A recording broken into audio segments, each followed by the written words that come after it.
Tonight, the Russian invasion of Ukraine continues. Over 160 missiles fired, countless killed, over 100 injured, as forces continue to move closer to Kiev. And President Biden condemned Russia's attack on Ukraine and vowed to impose new severe sanctions. Today's updates. And updates on campus, a new message tonight for university officials, students speaking out over what they call the mishandling of COVID safety protocols. The Columbus Zoo is celebrating its newest edition. All this and more as TV2 News starts right now. This is TV2 News.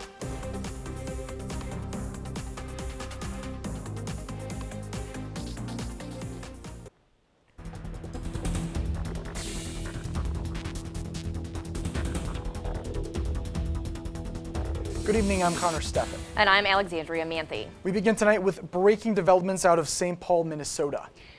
Minutes ago, jurors found former Minneapolis police officers Tu Tao, Alexander King, and Thomas Lane guilty of violating George Floyd's rights. The 12 jurors, 4 men and 8 women, found the 3 guilty of depriving Floyd of his civil rights by showing deliberate indifference to his medical needs as former fellow officer Derek Chauvin knelt on Floyd for more than 9 minutes in May of 2020, ultimately killing him. Violating someone's civil rights is punishable by a range of imprisonment up to life term or the death penalty, depending on the circumstances. To breaking developments in the other story tonight, after months of military buildup, Russia has invaded Ukraine, which was once part of the Soviet Union. The death toll climbing to more than 40 Ukrainian soldiers and up to 10 civilians. President Biden has condemned the actions, saying he will impose severe sanctions. Isabel Rosales in Washington with the latest on the United States response. President Joe Biden unleashing several more crushing economic sanctions against Russia, saying they're designed to, quote, maximize long-term impact on Russia and minimize the impact in the U.S. and its allies. The United States is not doing this alone. Biden says the new sanctions will block 4 major Russian banks from the U.S. financial system, freezing their assets. We will limit Russia's ability to do business in dollars, euros, pounds, and yen to be part of the global economy. Before the first light of dawn, the Russian attack began. Missiles raining down on locations near the capital, Kyiv. Stunned Ukrainian families taking cover in subways turned bomb shelters. They actually attacking in our neighborhood, and they're making us feel insecure and very unsafe. Others scrambling to pull money out of ATMs or deadlocked in traffic to evacuate the capital city of Kyiv. Well known. In a chilling TV broadcast, Russian President Vladimir Putin warning other countries to not interfere. Russia's response will be fast and leave you such consequences you will never face again, and you faced again in your history. Biden unfazed in his response. Putin is the aggressor. Putin chose this war, and now he and his country will bear the consequences. In Washington, Isabel Rosales. All right, now to our Anthony Furiga, who's been following all the domestic developments in this situation. Anthony? Yeah, thanks, Connor. Probably the biggest development here in the U.S., President Biden announcing his administration will be imposing more economic sanctions on Russia's economy. Biden conferred with a group of 7 countries to discuss what sanctions they will impose in hopes of uniting the West.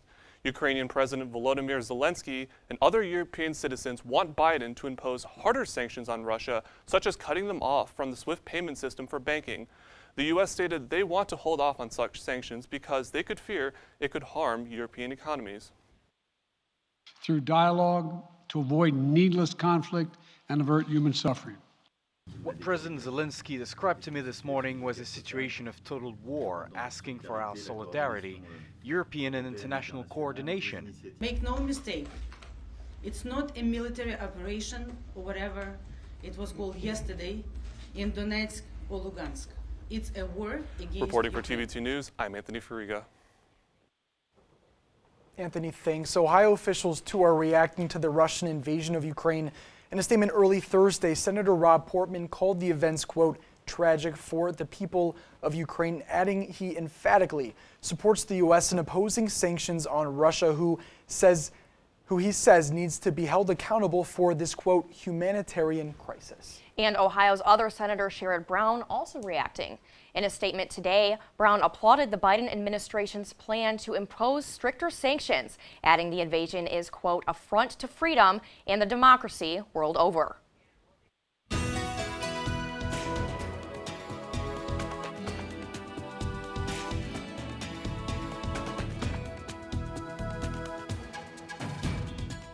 Hello, Kent State and Portage County. I'm weather anchor Alexa Blakley, here to bring you today's forecast. Let's get started. So today is a little bit chilly at 33 degrees, but it feels more like 29. We have winds going northeast at 3 miles per hour and a really high visibility today of 10 miles. Unfortunately, though, we do have another winter weather advisory today.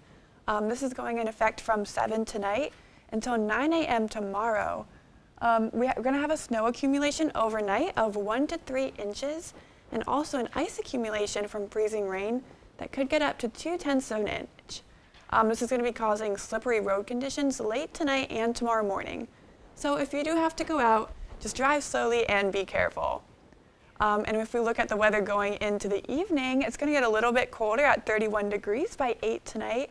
And this is when the freezing rain is going to start with a 31% chance. And by 10, it's not going to get any colder, but that chance of freezing rain is going to be going up to 95%. And by midnight is when the normal rain is going to start with a 96% chance, and it's actually going to be a little bit warmer at 33 degrees. Now, that's all I have for you right now, but stay tuned because when I come back later, I've got today's radar and the 7-day forecast. Back to the desk. Thanks, Alexa. Kent State University has been recognized for excellence in integrating international education. The university received the 2022 Senator Paul Simon Award for Comprehensive Internationalization. The university announced this yesterday, saying Kent State's global reach has been expansive with educational centers in Italy and Brazil, along with more than 200 education abroad programs and globe-spanning international partnerships. Kent State is the sole university in the U.S. to receive this honor. Well, Friday, people will be freezing for a reason as the 10th annual Polar Plunge returns to overlook 1923. Participants will be getting cold for a good cause starting at 2:30. Plungers are asked to make a donation before they cannonball their way into Twin Lakes. The event benefits a long-standing Kent Roosevelt High School scholarship for senior students. If you're unable to attend or prefer to stay dry, the Kent City Firefighters Association Local 1721 says you can still donate. For that information, just head over to their website. All right, a new warning tonight from the Kent City Police Department. They've been receiving reports of someone calling residents claiming to be a Kent police officer and then asking them to call back a different number asking for money. That number, 330-673-7732, is in fact the department's non-emergency line, though the scammer is able to do this by using a tactic called ID spoofing. In a Facebook post, the Kent police say they will never call you asking for money or on behalf of another government entity like the Social Security Administration. And now to Cleveland State, where the campus has resumed its normal activities after receiving a bomb threat Thursday morning. The threat came in a little after 9 at a residence hall. That building, the Euclid Commons, was evacuated at approximately 9:45. Law enforcement and bomb-sniffing dogs then canvassed the scene for over an hour before giving the area an all clear. There is no update at this time on who made the threat or what punishments they may face. A new proposed bill would change Ohio's concealed carry requirements. As of now, Ohio law requires those who carry a concealed weapon to pass a background check, show proof of 8 hours of training, and promptly inform officers they are carrying the weapon during a stop. Senate Bill 215 would get rid of these requirements. The bill is in House subcommittee hearings. If passed, it would go to the House for a vote. Student-led organization COVID Coalition is demanding guidelines implemented by Kent State. The university's response.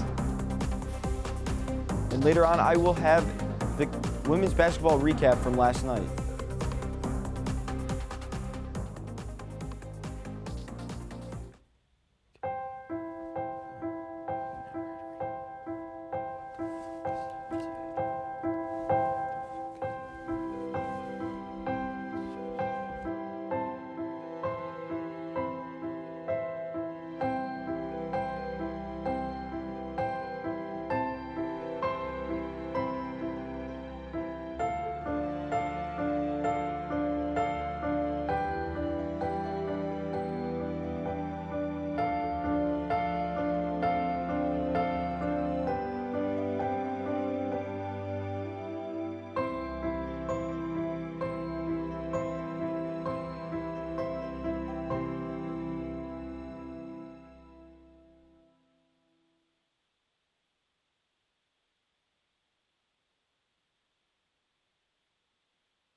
When I was your age, I was just like you, fascinated by stars.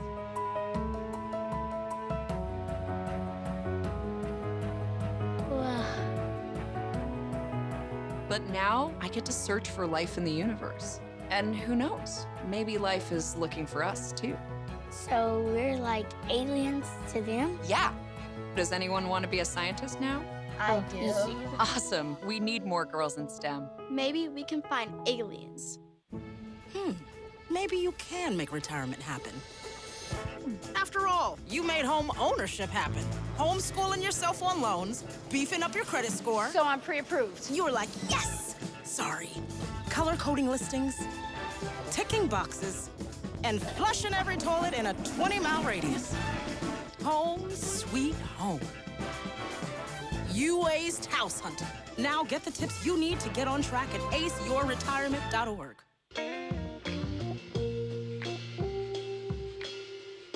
After you joined our family, it was like, I really do feel complete now.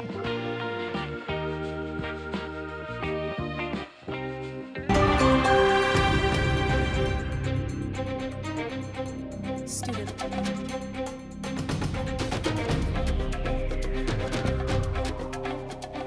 A student-led group on campus says they're frustrated with the state of COVID-19 at Kent State. TV2's Kennedy Gotham spoke to the COVID Coalition to see their opinions on the university's response. Hi, Kennedy. Hi, Alex. The COVID Coalition feels the university could do a better job of keeping students safe. However, university officials say they are taking all of the necessary precautions. Led organization COVID Coalition is demanding change on Kent State's campus, claiming the university isn't doing enough to keep students safe from COVID. We felt that this coalition had a purpose and was needed. The organization started a Google forum for students to share their experiences with COVID on campus and their opinions on how the university responded. Had a really strong response to our survey about how people's first week on campus went. People were very, very, very unhappy with the way things were on campus. They also shared students' responses on Instagram using the hashtag #FlashIsLeftBehind, hoping this would catch the university's attention. The group says the university offered an opportunity for them to speak with an ombudsman, but the group says they refused the meeting. That is someone who does not have any power to change Kent State policy, and that is someone who looks to solve individual problems. We are not looking for individual solutions. We are looking for institutional solutions. I reached out to the university and they did not respond on camera, but said in an email, the university bases decisions about COVID-19 safety measures on the guidance of our health experts, local health authorities, and the CDC, and always with the safety of our community as the top priority. The university also referred us to a February 4th interview we did with President Todd Dykin, where he explained the university's COVID plan. Probably why Professor Zullo was saying that this is one of the safest places to be in Northeast Ohio, because just how high our vaccination rates are. I would love to see, first of all, acknowledgement from the university that we exist and that they are listening to and hearing our demands. They have not yet responded in a way that shows that. The coalition says they will continue their efforts to advocate for students on campus when it comes to safety regarding COVID.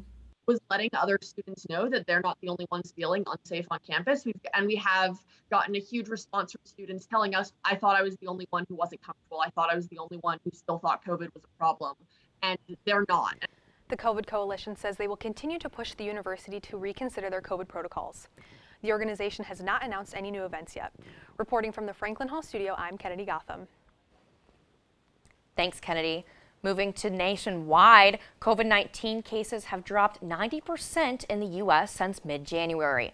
Johns Hopkins University says this drop from more than 802,000 daily cases to less than 80,000 happened over a 6-week period.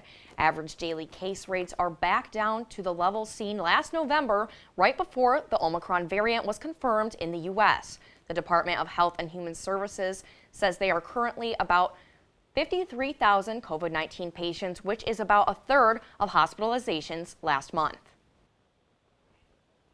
And new changes could soon be coming to the way the CDC measures the need for COVID-19 restrictions. That would include mask wearing, according to scientists involved in the agency's process.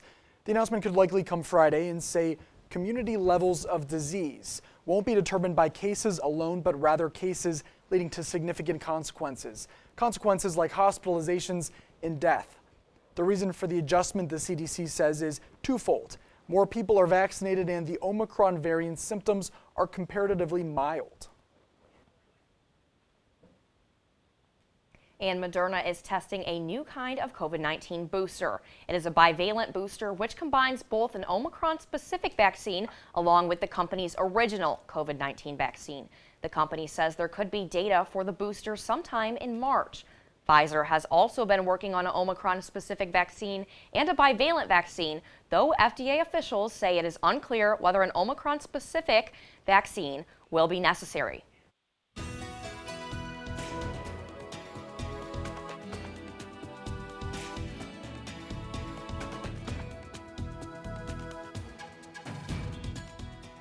Welcome back, everyone. I know you've been waiting for the rest of today's weather forecast, so let's get into it. So first, we have temperatures all across northeast Ohio today. Temperatures are in the low 30s to high 20s. We're seeing 26 in Sandusky, 34 in Worcester. Over here, we have 33 in Kent, and up here in Ashtabula, we have 30. And if we look at the temperatures for tomorrow morning, it's going to start off similar to what it was today at 33 degrees. By 6 a.m. it's going to be snowing at that point with a 51% chance. By 9 it's going to get a little bit chillier at 29 degrees, but the snow is going to be stopping at that point, and it's just going to be a little bit cloudy. And by noon it's going to be 30 degrees, cloudy, and only a 19% chance of rain. And finally, I have the 7-day forecast for the week. It's going to start off snowing on Friday, but the rest of the week we're not going to be seeing much rain or snow. It is just going to be mostly cloudy. Temperatures starting in the 30s and 40s. It's going to go down a little bit on Monday. Slight chances of rain throughout the week. 47 on Tuesday, 43 on Wednesday. Going down a little bit on Thursday. And that is all I have for you today. Stay safe and stay warm in this winter weather, and I'll see you next week. Thank you. With a $341 million award from the U.S. Space Force, multinational aerospace tech company Northrop Grumman will now set out to innovate how we track movement in deep space. Deep space is traditionally defined as the vast area of space outside of the solar system. Current technology already allows us to do so. However, it's only able to be used at night and is often impacted by weather conditions. Those problems the company will look to fix in its first prototype, which is due in 2025. Trans rights groups express outrage after Texas Attorney General called a gender-affirming surgery child abuse. Texas Governor Greg Abbott also ordered the Texas Department of Family and Protective Services to conduct an investigation into these types of practices. While the Attorney General's opinion has no legal bearing, right groups are still arguing over spread and fear of misinformation. The Kent State women's basketball and lacrosse team were in action last night. Stay tuned to find out how the two teams did.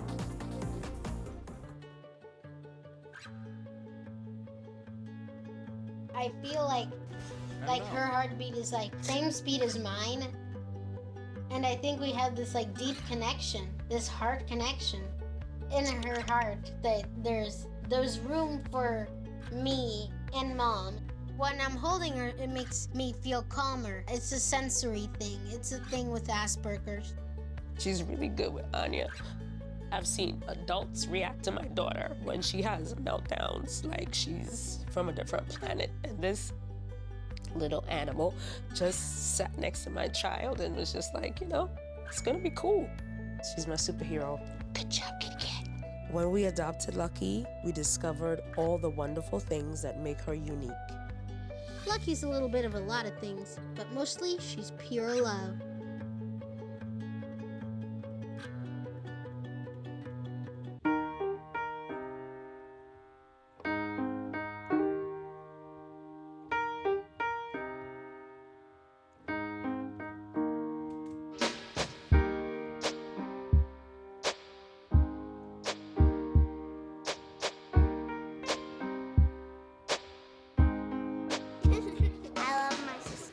Heart doesn't see race.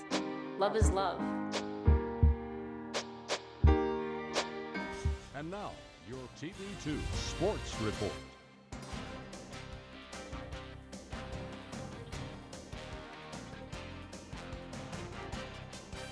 Hi, my name is Ian Herrmann. Welcome to Thursday Night Sports. We will begin tonight's action with a recap of the women's basketball game. The women traveled down to Oxford last night to take on Miami University in a Wednesday action matchup. The Flashes got back into the win column, winning the game 61-52. Kent State lost their previous 2 games after going on a 6-game win streak. The Flashes' stellar defense helped get the job done, holding the Redhawks to 32% from the field and 29% from 3.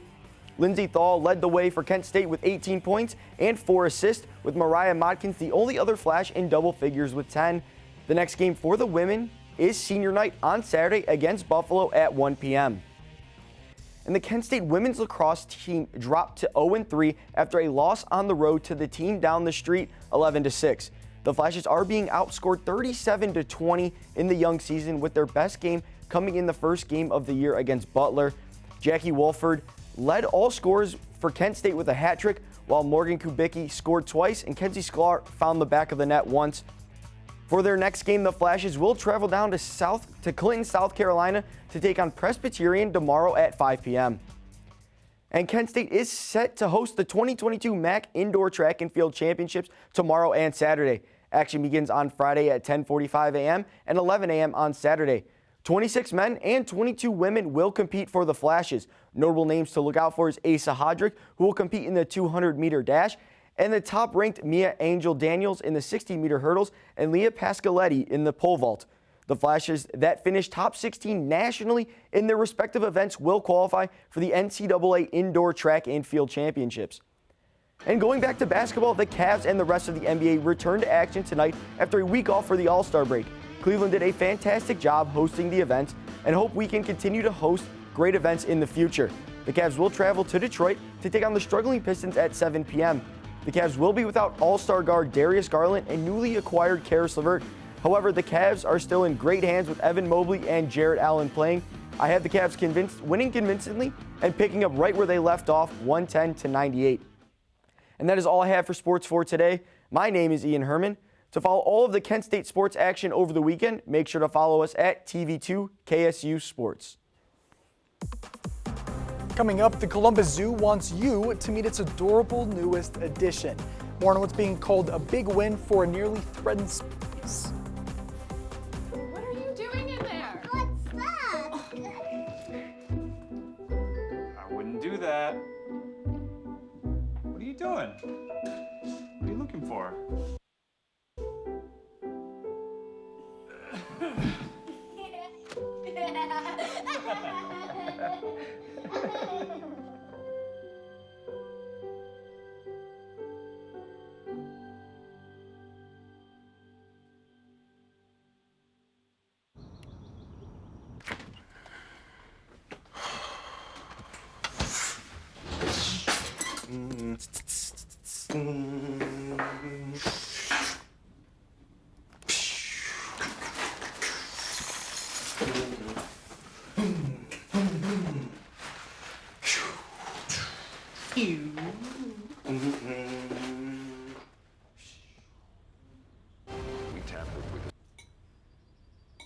Okay, Dad.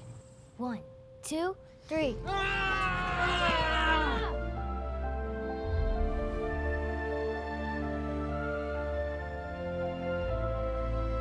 You saved me.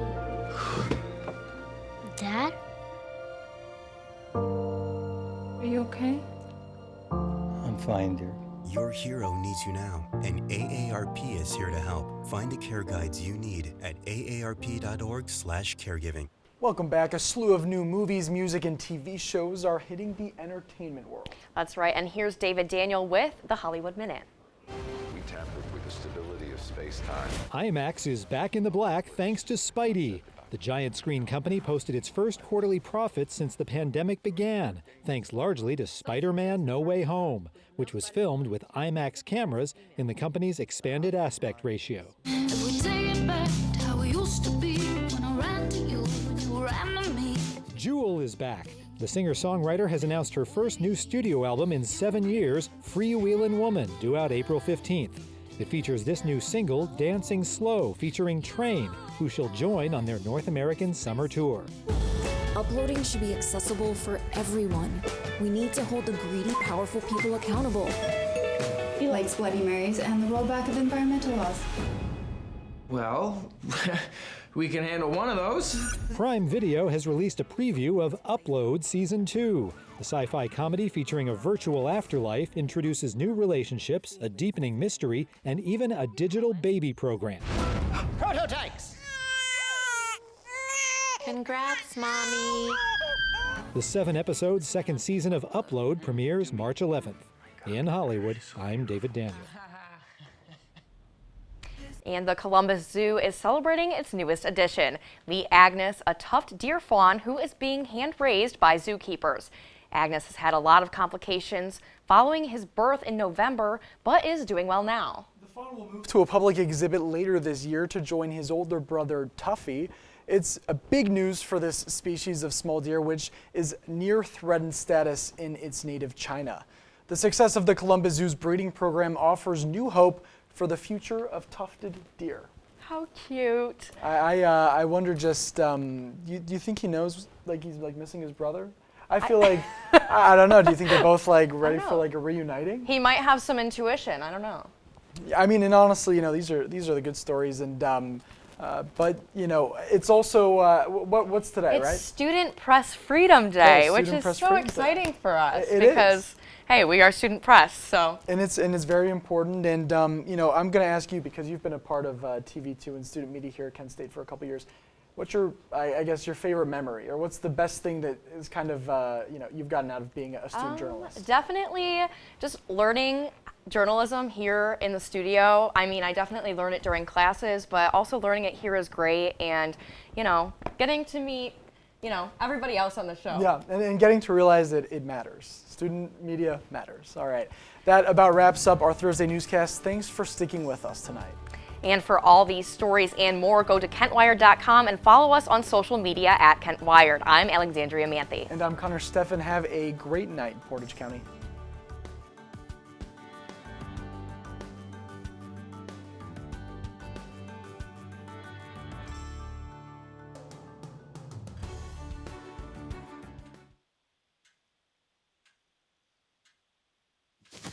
Awkward. I'm the awkward silence. You try to avoid me, then there I am again. But an awkward silence can be a great thing. Like Kelly here is about to demonstrate. You haven't really been yourself lately. Are you okay? Find out how you can help a friend with their mental health at seizetheawkward.org. When I was growing up, my mom was extremely tidy. We were trained to put things back where we got them from. One day, when I walked into my mom's house, I felt like I walked to someone else's house. There was stuff everywhere, and just growing up the way I grew up, and to see this transition was very alarming. When Sean talked to me, it was a wake-up call, and that's when I went to the doctor. There was an old woman who lived in a shoe. She had so many children, she didn't know what to do.